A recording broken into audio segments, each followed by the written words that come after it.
when you're watching Thor, this is such a disappointing introduction to the character. I mean, there was so much. That's the problem with this movie, really, is that like they were just starting out, and this is like their first.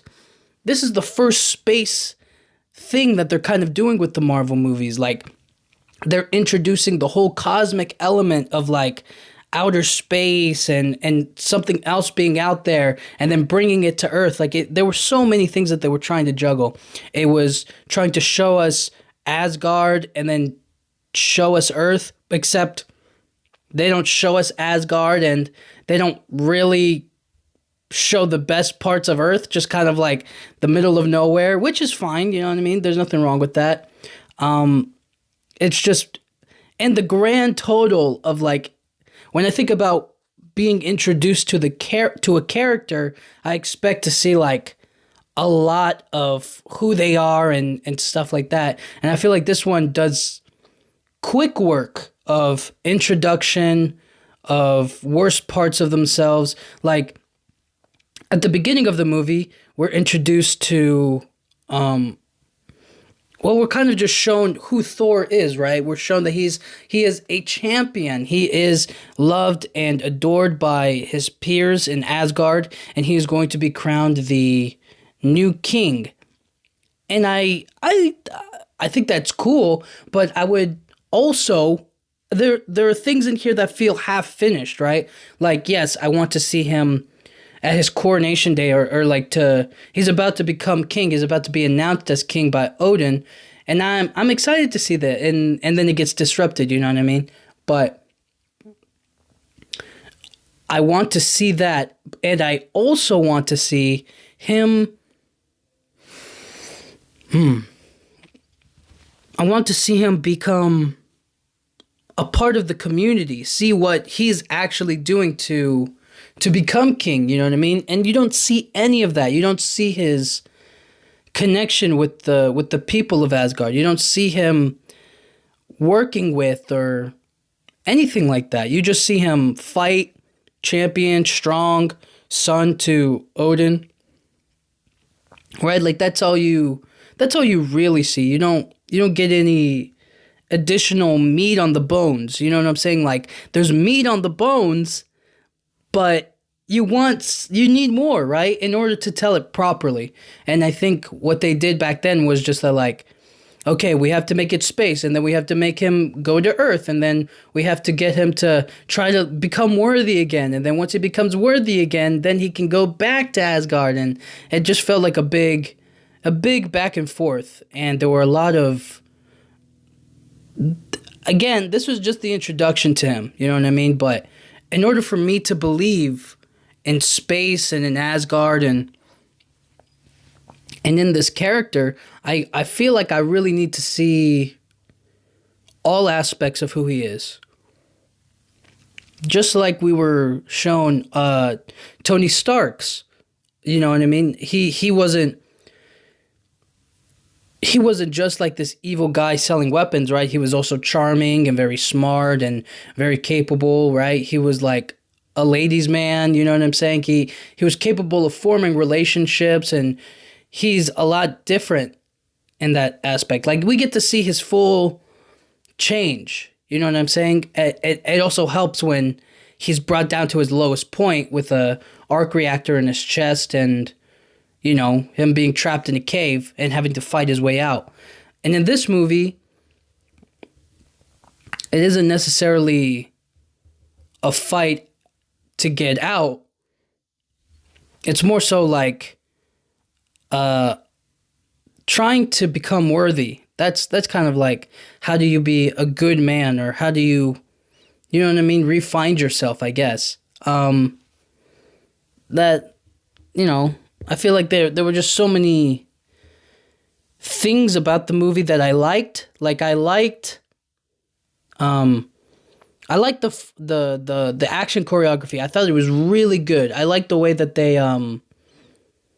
they showed off Thor's powers in Jotunheim fighting the frost giants. I thought that was really good. And that's kind of what it felt like they were just gearing towards. It didn't feel like he should have fought them. You know what I mean? Obviously, he shouldn't have, but at the same time, it didn't feel provoked. You know what I mean? Words were said, but I guess that's kind of the point, huh? That's to illustrate that like Thor could have just walked away. Instead, he gets called a nickname, or he gets he kind of gets poked, and then he runs straight. He fights back. You know what I mean? For no reason. He fights them and he kills a bunch of frost giants, and then he just like starts a war. It becomes a big problem essentially. But enough about Thor. Well, no, actually I still have stuff to say about Thor. Compared to Asgard, Earth is kind of, I mean, they have a bunch of great funny moments, you know what I mean? He thinks he's still strong enough to do whatever he wants, and then they sedate him by stabbing him with a needle to his butt, you know what I mean? They give him an injection. He gets hit by a car. He gets hit by a car again. He kind of doesn't understand what it's like to be on Earth.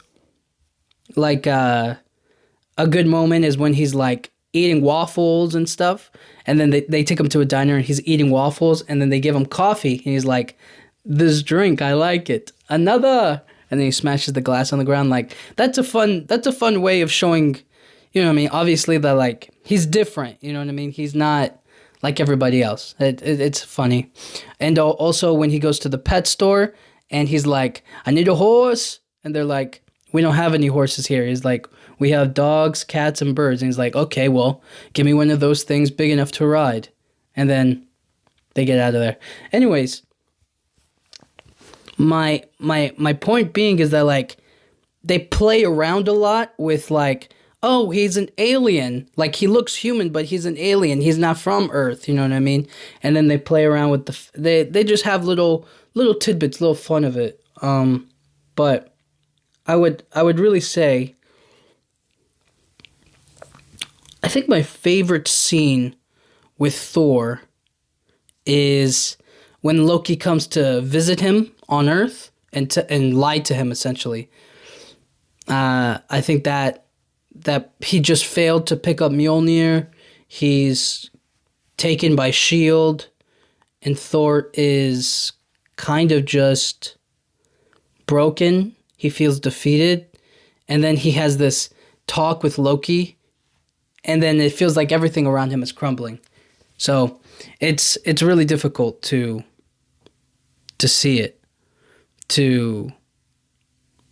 I just like that moment between the two of them. But if we're talking about characters, we're talking about that scene in particular, Loki in this movie is the only character that is used to their full potential in this movie. He is the only character that the writers or the storytelling team or whatever, they used him as best as they could with the time that they had. You know what I mean? Yes, was the acting a bit over the top? You could say that for everything in this movie. The acting was a bit over the top. They tried to get too Shakespearean with it. They really went full in on it. You know what I mean? And to see it kind of evolve past that is very fun. But for this particular movie, it feels like a bit like there'll be conversations that start off like at like a 10 and then it'll go to 100. And it's like, whoa, calm down. I kind of wanted more build up. But anyways, Loki gets used to his full potential in this movie. I feel like he's just as deceptive. They really do a good job of showing you like his manipulation skills and like pushing people. You know what I mean? Like he pushes Thor to go to Jotunheim. He gets the frost giants into Asgard to ruin his coronation day or like to become the king of Asgard. We see him argue about, who he really is. You know what I mean? It's a big question. It's a big like mystery to him. He's learning new things about himself. He's also learning, I mean, he also feels great jealousy, which is the main reason for his actions in this. Is that like he's jealous that Thor is getting the throne, and he feels like he would be a better king than Thor. But it's a bit of a, I don't want to say a basic, you know what I mean, motivation. It's like, but it's a very real motivation to do something like that, to feel that way. I just wish we had a little bit more time to see that jealousy grow. You know what I mean? To see it kind of build up. But it's only inferred. It's only kind of like told to us by Lady Sif. She's like, Loki has always been jealous of Thor. So it's a bit up in the air with that.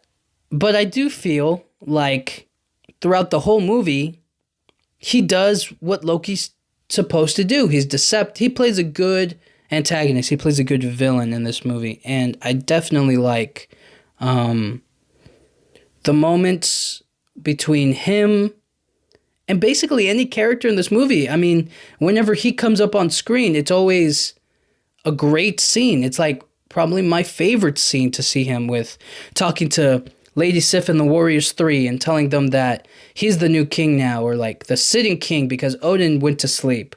Or when he's talking to Odin about how, you know, how did you find me? And I am not like your legit child. You took me from Jotunheim. You know what I mean? And I think there's definitely some disappointment there. I definitely think there is some anger there. He's like, why did you take me in as a baby? Like, what was the purpose of that? You know what I mean? Like, why take me as a baby when you just killed, you know what I mean, the frost giants? And it was more so like, I took you so that way someday in the future we could make a peace and you could be a bridge to that peace. And so Loki kind of sees it as like, I'm just a tool to you. I'm just something that you can use whenever you're ready, whenever you want to. And that's fair. And Odin's kind of like, it doesn't matter anymore now. You know what I mean? None of that is the point, and none of that would have mattered anyways. You know what I'm saying? Although I sometimes do think about what Odin kind of wanted for Loki and what that could have been like, you know? But nevertheless, and then when it comes to Odin, oh my goodness. Such wasted potential on Anthony Hopkins. I mean, they put him in a coma in this movie. What? Like, I would have loved to see Anthony Hopkins. I would have loved to see Odin leading an Asgardian army, leading Asgard into war. I would have there were so many things I wanted to see Odin do that we don't get to see. It sucks. I feel like a big waste of his talent. Anthony Hopkins is such a talented actor. He really, when he was given a chance to shine, he really shined. I think when he banished Thor is probably my favorite scene in the whole movie, just because in that moment he's able to display real emotion, real anger. It just feels like it's Anthony Hopkins' best moment in this film. After that, it just kind of feels more quiet, more reserved. But in terms of the character of Odin, he does a great job. But there is a good reason why he's kind of like, they don't reveal everything to us. You know what I'm saying? And I kind of like that because it gave them room to explore as time went on. So there were moments in the movie where Odin is talking about,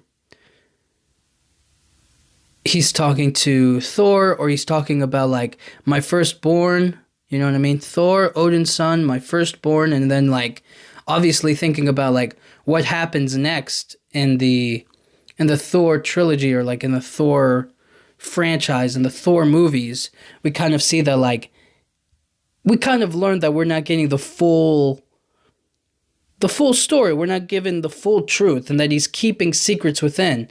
And because of that, I think that's really interesting.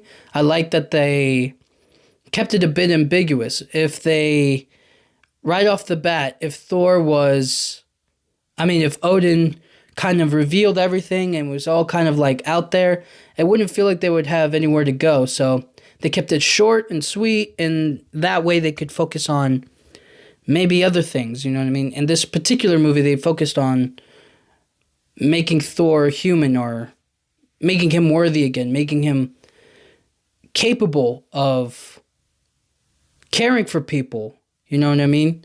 Sacrificing himself so that other people may live. And then seeing how he looks at Loki and Thor, and when they finally all come back together, you know what I'm saying, at the end, or at the Rainbow Bridge, it's Odin holding Thor, and then Thor trying to hold on to Loki. And we kind of see that Loki is desperate for his father's approval. He's desperate to be something great, so that way he can finally be recognized for who he is and not what Odin kind of wants him to be. You know what I mean? He can be recognized as, I guess, better than Thor, you know? Somebody who is more worthy, more capable, more smart, and just better, you know? Now, my second favorite character in this movie, or like the character I think that gets used very well, is probably Natalie Portman as Jane Foster. I think, given what she had to work with, okay, I think she does a great job with this movie. She plays her role perfectly. I definitely enjoy what she did, because if an alien comes down to your planet, right? If Thor comes down to your planet, you're interested. You know what I mean? You should be interested. You should try to follow that line all the way through. And I definitely like the chemistry between the two of them. It was very short. It was very brief. But I like it when Thor and Jane kind of have like a one-on-one, talking about the 9 realms, talking about science, talking about magic. It's one of the true moments in the movie where I feel like the romantic chemistry between the two of them feels very genuine. It feels very real. Prior to that, they don't really have any close or intimate moments that makes it feel like, you know, that makes it feel kind of loving. You know what I'm saying? But I do really like Natalie Portman. She does a really good job in this movie being what she has to be.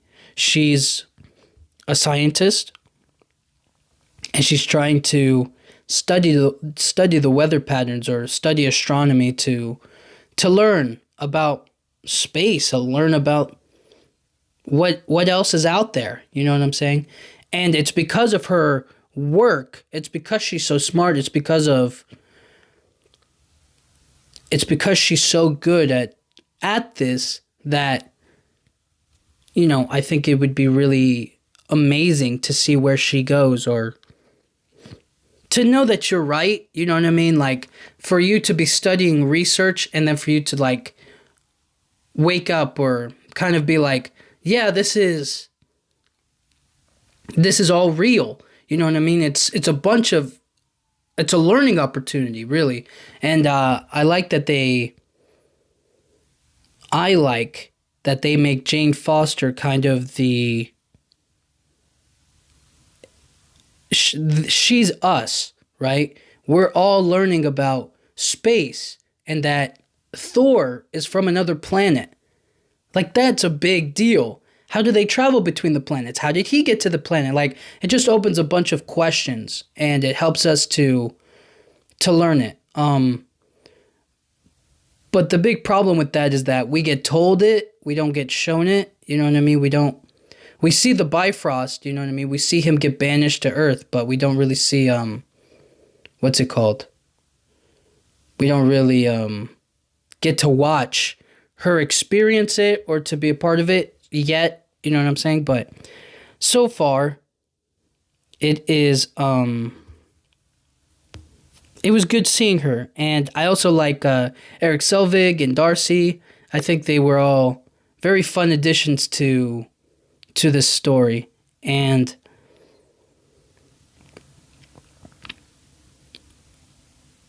it could be a bit cheesy. I won't lie. It was definitely cheesy when it was like, it felt like how long was he on Earth for? It felt like only a few days, and all of a sudden he has like this huge 180 change. You know what I mean? It didn't feel like he had spent enough time amongst the humans to kind of become a better man. You know what I'm saying? But I believe it. I believed it. You know what I'm saying? I think it was very noble of him to sacrifice himself. And that's the thing, right? When he has his strength, he's very arrogant and, stubborn and stupid. But when he has none of that, when he knows he can't defeat the Destroyer, but he understands what Loki's after, and it's kind of a vendetta against Thor. It's kind of a hate towards Thor, right? So you can play on that, you know what I'm saying? He doesn't want to he doesn't want to kill or hurt anybody else. He just wants Thor. So Thor sacrifices himself for that. And I think that's a great look for it. Okay, now let's get to the good stuff. The good stuff being kind of like the action back and forth. Thor finally becomes worthy again. He picks up the hammer, and now he's kind of like, he has a newfound love for people and for how to protect and how to be a good strong hero for them. He's learned what it means to protect others. You know what I mean? And not just get things your way, right? Like he didn't go and pick up Mjolnir because he was super strong. Mjolnir came to him because he chose to do good things, because he was worthy enough to hold it. You know what I mean? So I thought that was a great moment, and it gave him great strength. It gave him the ability to fight the Destroyer and do what he needed, So I thought it was a great moment. And fighting the Destroyer, I gotta say, Lady Sif and the Warriors 3, they barely did anything. You know what I mean? Like, I feel like they just wasted them. Like, what is going on? They didn't really do anything. It felt like a big waste. Like, why even put them in there, if they're not going to do anything? But then, Thor comes in, saves the day, defeats the Destroyer, then goes back to Asgard, and now it's time to fight Loki. It's time to finally go head to head the way that Loki kind of wants it. Like, this was what all it was building up to. It was all going to be like this. It was all going to become Thor and Loki. It was always going to be a clash of heads between the two of them. So now, to see them finally fight,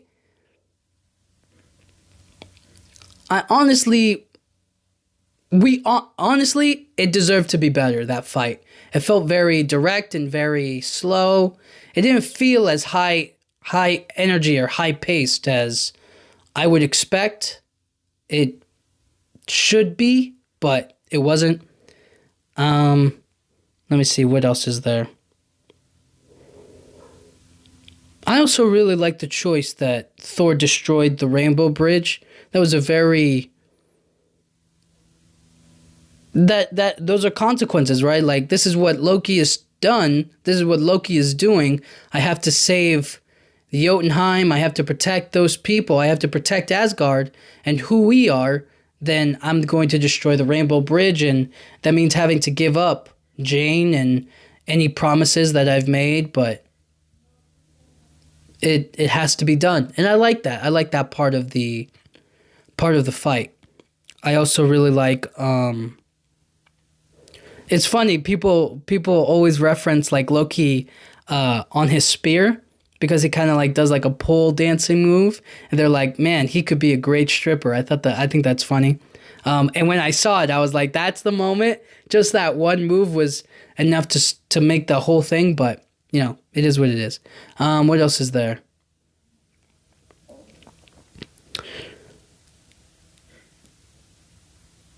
I feel like the aftermath of it all, you know what I mean? The Jotunheim almost getting destroyed, Thor returning home. Um, what else is there? It's also like the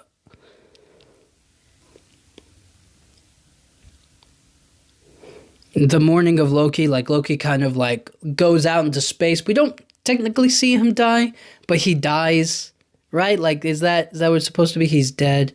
So it's kind of disappointing, you know? But overall this movie had so much potential and it feels wasted, very very wasted potential doing all of this. Um it could have been done better, and I'm just excited to see how Thor has changed over the course of the Marvel movies, how much he has completely become a different character altogether, and I'm interested to see where they go with him next if they do anything. But for this movie in particularly, it's okay, you know what I mean? I don't hate it, but it is disappointing, you know? It is upsetting to see multiple characters kind of not get used to their full potential, not get what they need for the story to be. So it feels like that. But outside of that, Loki does a great job. I thought Jane Foster was really good. I think my third favorite character would have to be, I guess, Thor, and then Odin, and then yeah, I think that was a pretty. I think that's a good way to look at it. So, anyways, Stan Lee cameo. Ooh, Stan Lee cameo. Stan Lee cameo came in Earth on New Mexico. They're trying to lift out Mjolnir from the ground, and he's in the truck, and they're trying to like pull it out like that, and his truck gets all messed up, and then Stan Lee's like, "Did it work?" I thought that was so funny. Stan Lee, man, we're gonna keep on doing this. And the end credits scene for this movie includes Samuel L. Jackson as Nick Fury. He comes back again, and he's kind of like, Dr. Selvig, what's up? Ooh, I also like the connection Dr. Selvig had with S.H.I.E.L.D. When he talks about Bruce, he talks about Bruce Banner. He's kind of like, I knew this scientist who did great work on gamma radiation. He met with S.H.I.E.L.D. one day, and then I never saw him again. You know what I mean? Like, that's a cool way of like telling us what's going on in the universe. You know what I mean? It connects all of the dots together, you know? All of the lines that bind everyone with each other, I think is really, really cool. But yeah, the end credits scene, I don't know. I don't know what to think about it. It's kind of weird and bizarre, but given that Loki isn't technically dead, I guess it works. I guess it's more of like I don't know what the right word is. Manipulation. Like, I don't know, he's kind of manipulating Dr. Selvig into experimenting with the Tesseract because now Loki wants the Tesseract. I don't know, I guess that sort of makes sense, but all it's supposed to do is tell us that S.H.I.E.L.D. has the Tesseract. Okay, Dr. Eric Selvig is going to work with S.H.I.E.L.D. on the Tesseract, and Loki is interested in the Tesseract. Okay, he wants the Tesseract. So that's kind of the best way to describe that scene. It just sets up the future and what'll be the next movie they appear in. You know, so it doesn't feel out of place. What else is there? I wish that they had kept that helmet. Like Thor's helmet, I wish they obviously they kind of bring it back in different ways, but I really like that traditional helmet. I thought that was really cool. They only have it in like the one scene and then it's done with, you know what I mean? I felt like that was disappointing, but hey, it is what it is. It is what it is. So Thor is an okay movie, but very disappointing. And I want better. I want a better, I want a better Thor, but this is the one that I'm given, and I like it at times. But yeah, when you're watching Thor, I would say keep an eye out for Loki and just appreciate every single scene he's in, because that's the real juice right there. That's the real good stuff with Tom Hiddleston. And every scene that Loki's in this movie is great. I like it, at least. So anyways, guys, thank you so much for listening. I'll talk to you guys all next time. Thank you.